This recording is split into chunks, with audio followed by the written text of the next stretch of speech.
ahantu umva kwimenya icyo nashatse kuvuga akaba mu nzu ya etaje akagira amamodoka asimburanya abana bakiga ku bigo bikomeye agasengera mu rusengero akodesheje singuko kwimenya ababungeri barimenya ntibamenya intama ese ubundi izi ntama zo zirabona hari aho zihagaze izi ntama ziba mu bukode umwungera kubaka amazu hirya no hino kajya kumva umwungeri yubatse n'inzu mu kindi gihugu aragendera mu modoka itikoraho nguko uko abungeri bimenya ugasanga afite ibibanza byinshi cyane nta cy'urusengero kirimo akamara imyaka n'imyaka asengera hakodesha nguko uko abungeri bimenya nicyo Bibiliya ishatse kuvuga barimenya ubwabo wahoranye intama ariko uhurira nawe mu kabari wahoranye intama ariko ubu irasambanywa yabaye indaya yabaye ibiryo by'inyamaswa kandi muri ubwo buraya ni wakurikiranye byibuze ngo agenda ariko wanakurikiranye niki jambo ribaza niki Imana ibaza ifite n'agahinda wakoze iki warabaririje byibuze Imana iri kubaza ngo wigeze unabaririza byibuze byange wabaririje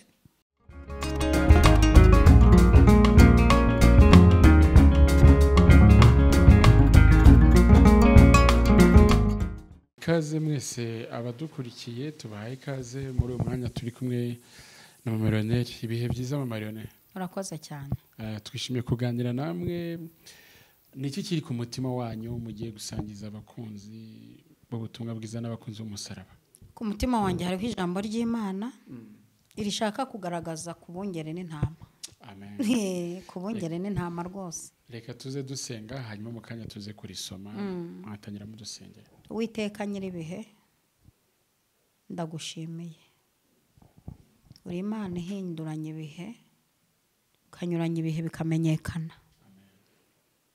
n'umuntu wari warakwitiranije akamenya kuri Imana ihinduranye ibihe aya masaha twicaye imbere yawe n'imbere y'abantu wahamagaye ngo batwumve ndagira ngo umuntu wese udukurikiye uhinduranye ibihe kuri we uri mu gihe cy'amakuba umuha ibyishimo uri mu gihe cy'inzara umuha ibiryo uri mu gihe cy'uburwayi umuha ubuzima uri mu gihe cyo kutumvwa umuhe kumvwa uhinduranye ibihe uri mu gihe cyo kurwara umuha ubuzima uhinduranye ibihe ku muntu wese udukurikiye kandi ijambo tugiye kuvuga urikurikiza imbaraga zawe mu izina rya Yesu Kristo amen amen turatangira dusoma ijambo ry'Imana riri muri Ezekiel 34 umurongo wa 7 aravuga ngo nuko rero nimwumva ijambo ry'Uwiteka mwabungeri mwe ati umwami w'Uwiteka nyiringabo Uwiteka aravuga ati ndirahiye nukuri ubwo intama zanjye zaretswe zikaba iminyago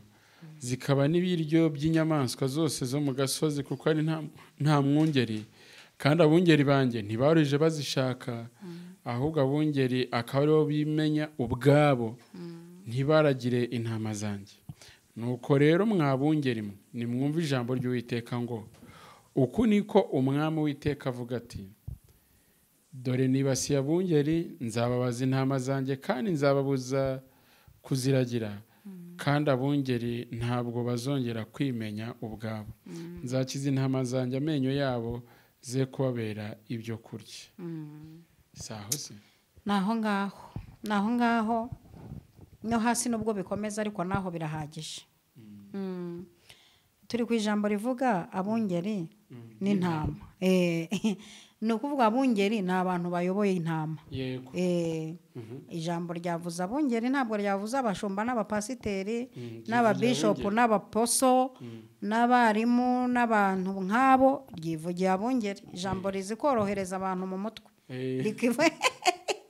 rikivugira abungeri niyo mpamvu ijambo ry'Imana ritajya rigira n'inkurikizi ryivugiye abungeri ati riravuze ngo abungeri intama zarabanje zirorongotanira mu misozi intama zararorongotanye Uwiteka ari kubaza abungeri ko zagiye intama nabahaye muzaho ziri ko kurorongotana banza wumve ni ikinyarwanda kikomeye ariko kinababaje kurorongotana ni ukugenda utazi iyo ujya uva ku musozi ujya ku wundi ariko ukarorongotana utazi ujya.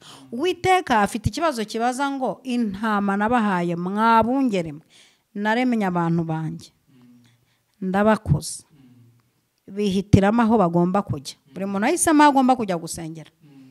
Ubu ngubu usanga kenshi tudasengera mu madini twavukiyemo, rimwe na rimwe tukajyamo ababyeyi bakanababara kubera ko dutaye amadini yabo, ariko bikaba ngombwa kugenda bitewe no kwihitiramo aho wumva wabona inzira ikugeza mu ijuru.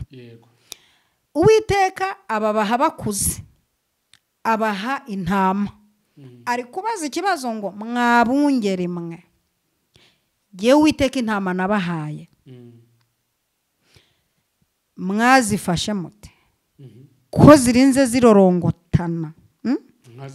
Mwazifashe mute zirinze zirorongotana? Kurorongotana no kuvuga ngo ushobora kugera imbere ugahura n'ikikwangiza, ugahura n'impyisi. Ushobora guca mu ishyamba urorongotana ugahura n'impyisi kakwangiza. Ko zarinze zirorongotana, mfite ikibazo mbabaza, zarinze zirorongotana muri he intama zanjye nabahaye?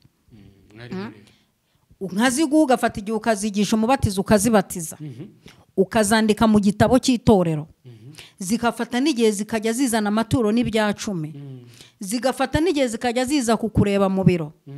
Intama zanjye naguhaye ziri hehe zarinze zirorongotana? Kandi koko ni ikibazo. Wasanga ari umuntu wakiriye nk'abantu, nk'umwungeri wakiriye nk'abakirisiti 1000 akaba asigaranye 300, kandi ukaba utamubaza ngo bari ese azabonera umwanya mu marene? Azawubona. Ubu se reka mvuge ntya, tuza mu itorero muri 92 twari bake. Ubona ko n'impamvu badukurikirana no mu ngo twari bake. Muri uko kuba bake warasibaga, umwungera agahita amenya ko intama ye yabuze.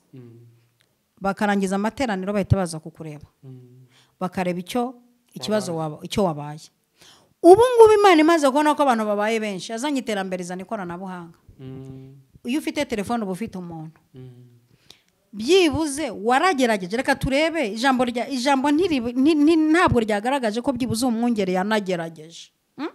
Yagawe, uyu mwungeri yagawe kuko ntiyanagerageje. Ijambo ryagaragaje ko yagawe atakoze n'icyo kugerageza ngo byanga ariko yagerageje. Waranagerageje ufata telefone ushyira ku gutwi uti ko ntakikubona wabaye amahoro. Ikintu cyari cyoroshye, amayinite y'100 ukagura pake uhamagara nk'abantu 4. Ntama yanjye ko nakubuze wabaye amahoro. Hari igihe rero iyi ntama yabonye nta n'uyitayeho. Uzi ko hari umuntu, abantu bundi dukunda kubwirwa neza, abantu dukunda keyo, n'ijambo ryiza rishobora gutuma utavaho.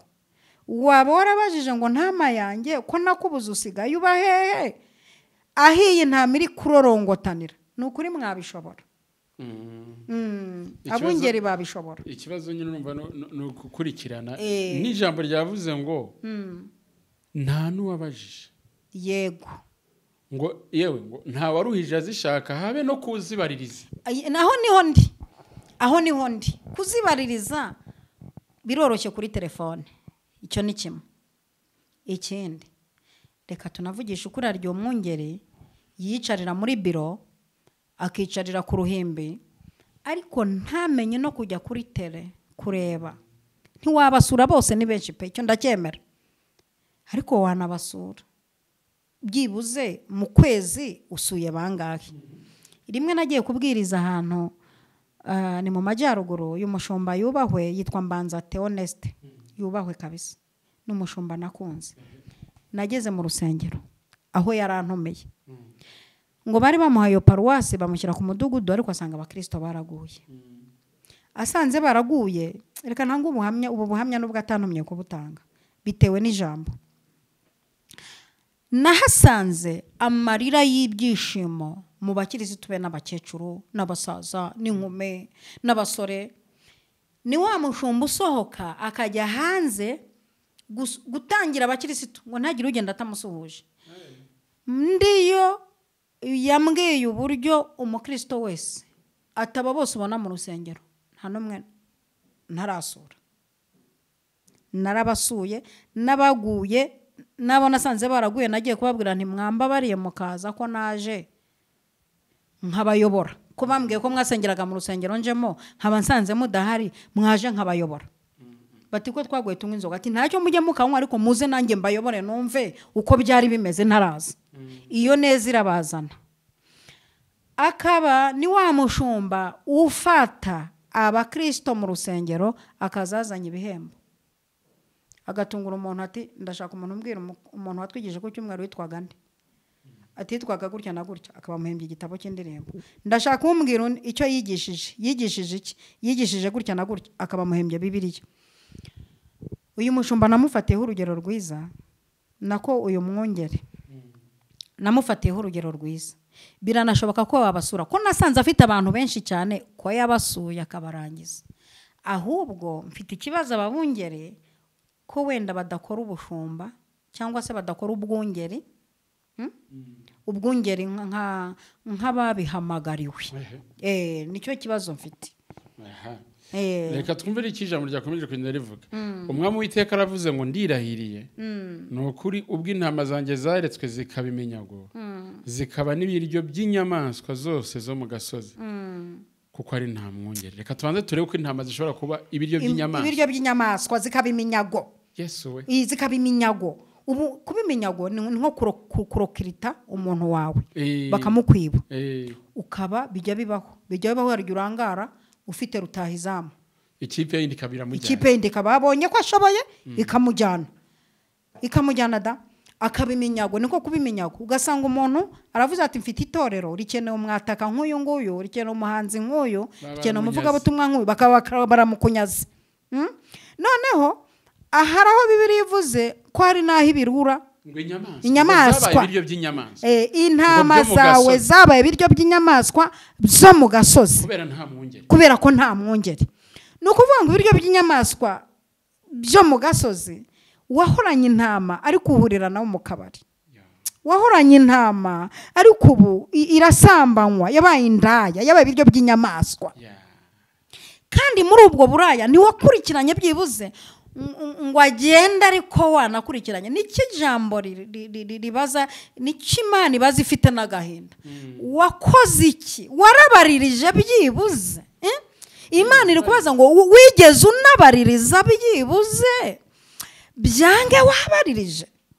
ni ikibazo gikomeye none bageze ubwo bahinduka ibiryo by'inyamaswa urasanga umuntu yari umukirisitu wawe yari intama yawe wajya kubona ukabona umusanze yahindutse ibisare aba mu kabari araye mu iroge avuye mu yindi arimo aranywa ibiyobyabwenge kandi ukabona nuko yabuze gikurikirana hari umuntu ureba ukabona iyo aza kubona gikurikirana ntiyari kugenda hari igihe umuntu abura gikurikirana kandi abana n'umwungeri Imana itugirire neza cyane iri jambo rirakomeye izo nyamaswa ni bwoko ki izi nyamaswa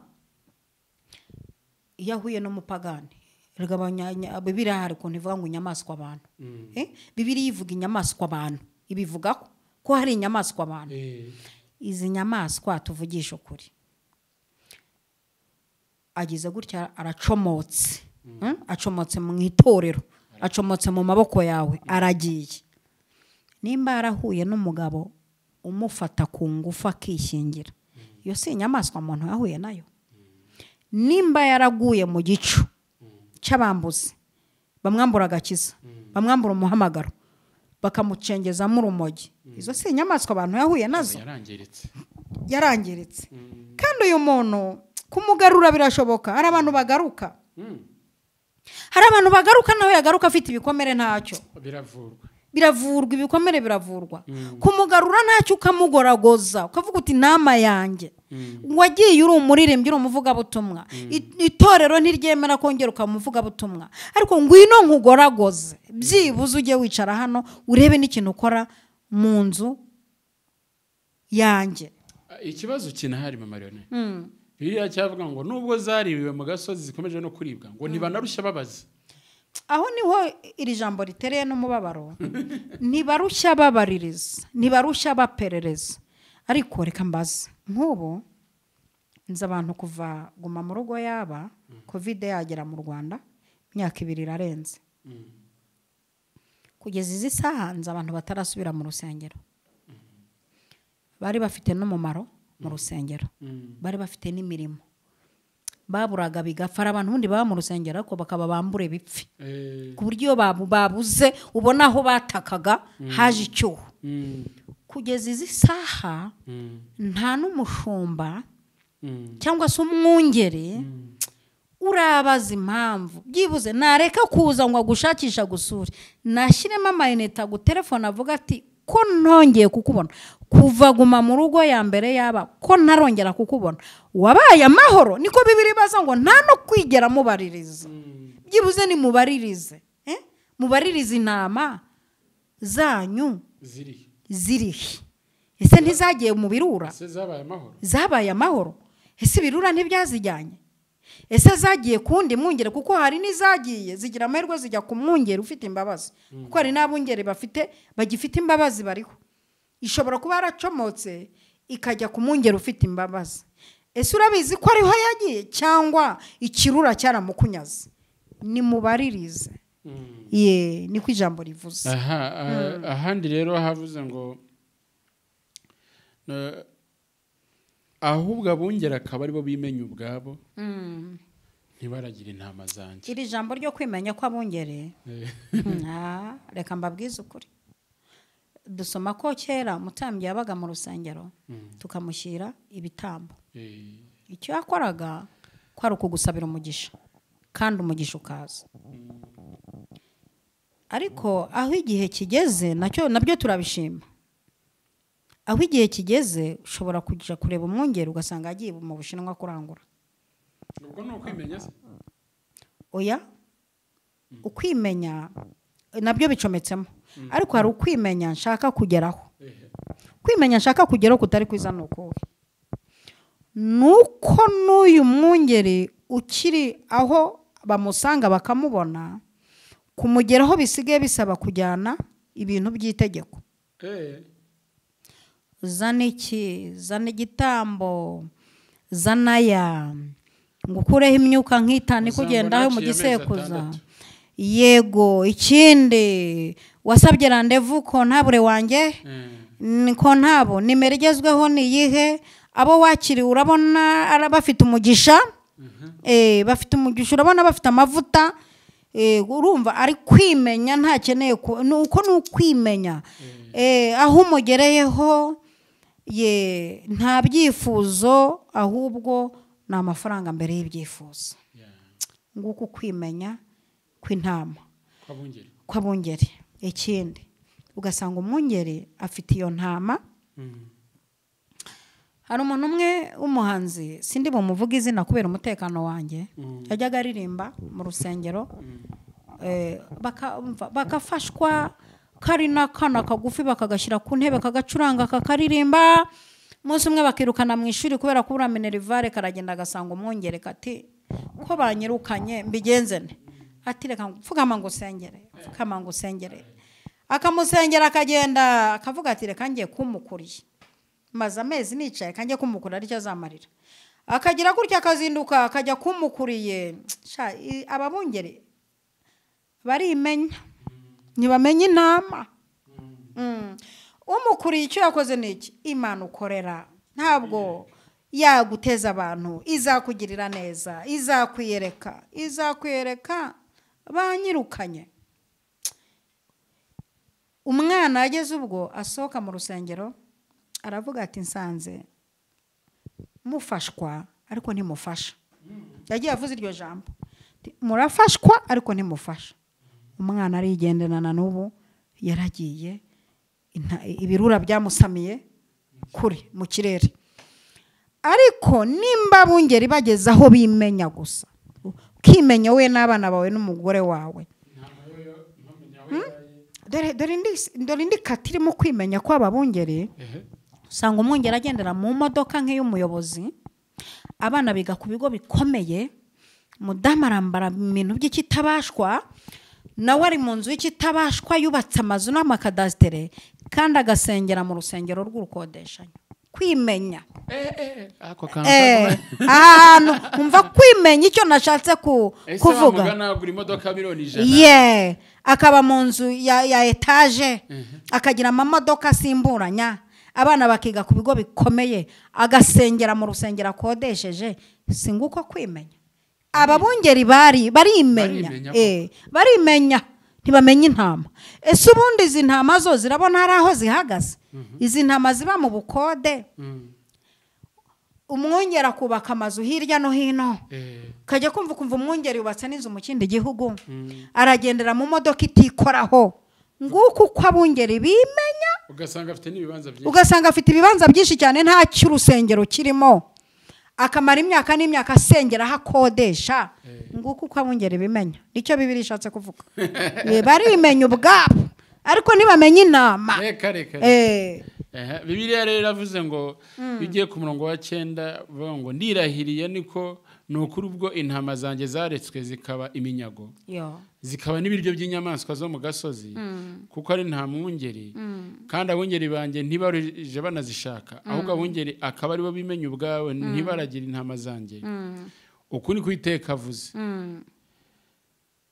nibasiye abungeri aho hantu buretse kurengaho nubwo turi bukomeze hepfo cyane niwumva Imana ivuze igashyiramo ijambo ngo ndirahiriye ni nk'uko umuntu ajya kuvuga kera umuntu atarasoma Bibiliya kuko Bibiliya ntiyemera kurahira umuntu akavuga ko umuntu avuze ati ni izina ry'Imana igikurikiyeho cyiteka Imana niba ngo ndirahiriye umunsi umwe yarirahiriye iravuga iti ndirahiye ubwoko bwanjye ndabukura mu Egiputa hirya yo kwirahira hapfuye ingabo nyinshi n'amagare n'amafarashi bya Farawo birapfa kuko bizi ikintu Imana niba ngo ndirahiriye jya umenya ko ibintu bikurikiye ari danje ikimara kwirahira Farawo yatashye nta esikoti asubira mu gihugu cye nta umwesikutinze amagare ingabo amafarashi bimanyagurika bipfareba hejuru ndirahiye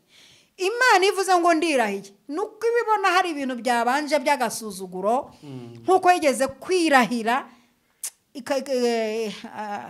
inkuru zo kwa z'Abisirayeli ndazikunda Yesu uvuze ngo abonye Egiputa mwabonye ntimuzongera kubabona ukundi yigeze kwirahira Sara arabyara ashaje irabikora Imana hejuru y'indahiro rero ikavuga iti ndirahiye ababungeri batamenya aho intama zanjye zagiye ababungeri batakurikiranye izi ntama ndirahiye nanjye ndabibasiye iyo Imana ivuze ngo ndakwibasiye kenyera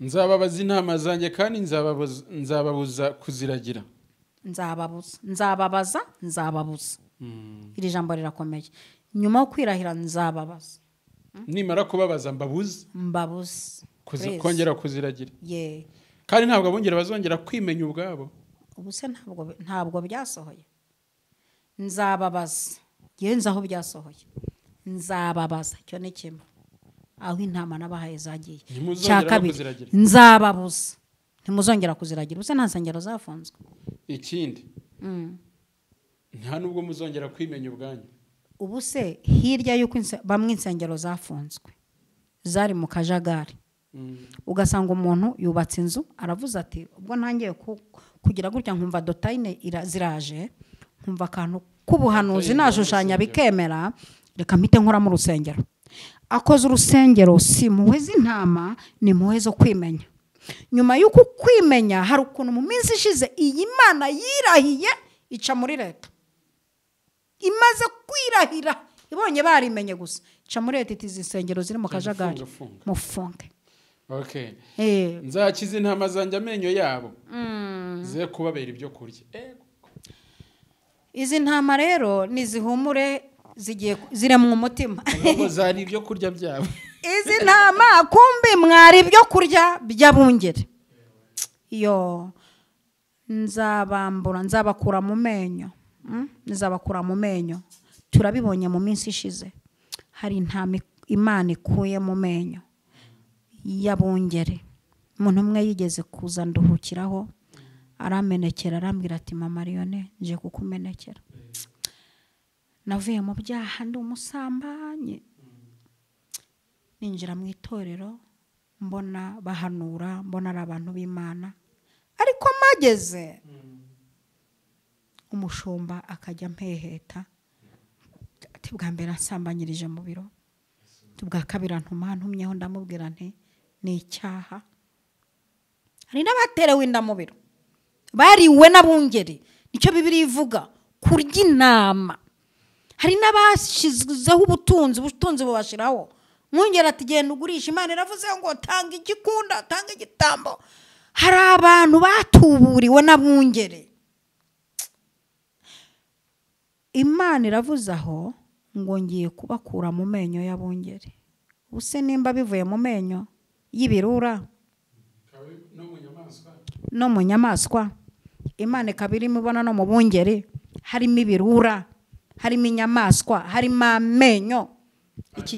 Iki si ikibazo kandi akwiye kuziragira. Aya menyo arimo ry'intama kandi akwiye kuziragira. Uwiteka akaba avuze ati intama zanjye ndi kubona ko zapfiriyemo, hari intama zapfiriyemo. Uwiteka ari kureba akavuga ati ndazitabara nzikuye mu menyo y'abungeri. Neza cyane Imana ajya kugutabara ikagira gutya ikakwihera nk'umugabo wo mu kindi gihugu kugira ngo uve mu menyo y'ikirura y'ababocumba y'ababungeri, ikagutabara binyujije mu nzira zayo. Iyi Imana ije kukwivanira mu menyo y'abungeri, iza mu buryo bw'igisubizo ikaguhungisha.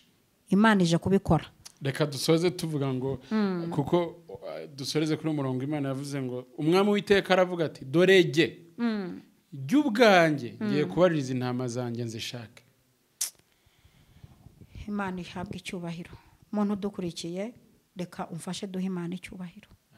Uwiteka ageze ubwo ababara, yageze ubwo abona atahomba, ageze ubwo abona atahomba. Yarebye uburyo bamwe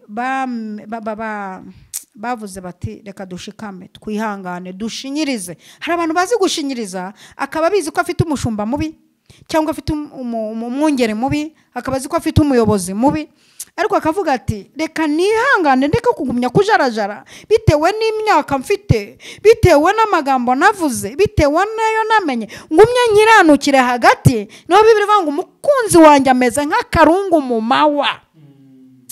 None Imana nayo iragize iti reka nze mbaririze, jyewe Uwiteka nze mfate aba bantu izi karungu zanjye nzivane mu mahwa, reka nze ntabare nkora ubutabazi bwihuse. Nk'Imana ibona kwabo izi ntama zanjye zipfiriye mu bungeri, reka ntabare zitarapfa nzikure mu menyo mbaririze. Imana nayo ijya ibaririza, nayo ijya ibaririza ikavuga iti umuntu wanjye kwajyaga ndirimbira nka nezerwa ryajwi ryagiye. Imana yabaririza, niko yavuze, yabwiye abamarayika ngo mugende mundebere i Sodomu ko ibyo bahavuga ari ukuri. Buryaga byari ukuri, n'Imana ibizi ko ari ukuri, ariko ko ari nko gutanga abagabo. Iyi Imana igikora akantu kameze nko gutanga abagabo, mugende mundebere ko ibyo byaha ndi kumva i Sodomu bivugwayo ari ukuri. N'Imana igibaririza ikavuga iti ryajwi numvaga mu matwi yanjye ry'umuntu wandirimbira gafite ibyishimo ko ntaryumva yagiye ya magambo umuntu wanjye yajyaga avuga, intama yanjye najyaga nyumva nako namva yagiye. Imana ikabaririza yazi gasanga intama yayo yaguye mu menyo y'abashumba y'abungeri, nayo iri kubaririza abantu bayo aho bagiye. Ahubwo niramuka ije kukubaza, mwongere unteze amatwi unkurikiye, iyi Mana niramuka ije kubaririza intama yayo aho yagiye igasanga yafashwe nawe umwongere, murakiranuka gute? Soza ubasengera. Ngiye kubasengera, ariko nabasengera nagira ni ikibazo mubajijwe, utanga igisubizo, utanga igisubizo. Imana niramuka ije kukubaza intama yaguhaye, igisubizo uri butange ni ikihe? Nawe ntama shoje nkubwira ngo hama hamwe wijarajara, wirorongotana, wirorongotana. Hari amahirwe Uwiteka azanye yo kubaririza, kuko Uwiteka ntabwo aje kubaririza barorongotanye cyane ijambo rishoje rivuga ko Uwiteka aje kubaririza intama zaheranywe n'abashumba zangijwe n'abayobungeri. Aje kubaza ntama wirorongotana, warorongotaniye kure, urorongotanira hirya no hino, urorongotanira mu ntege nke, urorongotanira mu byaha, ariko garuka kuko Uwiteka yagutekerejeho, aje kukubaririza impamvu atacyumva ibihe wagiraga, aje kukubaririza. Komera, reka dusenge. Mana iriho, Mana wahozeho, Imana izahoraho, ubajije ikibazo gikomeye, ubajije abungeri, ubajije n'intama, n'abantu babiri ubajije muri iri jambo, ubajije abarorongotanye aho bajya nibagaruke, ubajije abungeri wahaye intama wabahaye zirihe. Iki ni ikibazo gikeneye igisubizo. Umuntu wese udukurikiye aho atsinzwe n'urubanza, mubabarire, imbabazi zawe zimuzeho, suka imbaraga, intama zongere zikomere mu izina rya Yesu. Ababungeri wahaye umukumbi bongere bagira imbaraga n'ubutwari bwo gukurikirana umukumbi wabahaye. Uri Imana itanga imbabazi kandi ukaba n'Imana itanga imbaraga. Manurira icyarimwe imbabazi n'imbaraga kugira ngo abantu bamenye umwanya wabahamagariye. Bamwe barimenye, wabahaye kumenya abantu bawe, ariko barimenye ubwabo. Mana we, tabara intama n'abungeri muri uku kwezi, utabara intama n'abungeri. Kuri Imana ibikorera kwiyubahisha. Byose mbisenze shima mu izina rya Data wa twese, Mwana n'Umwuka wera. Amen.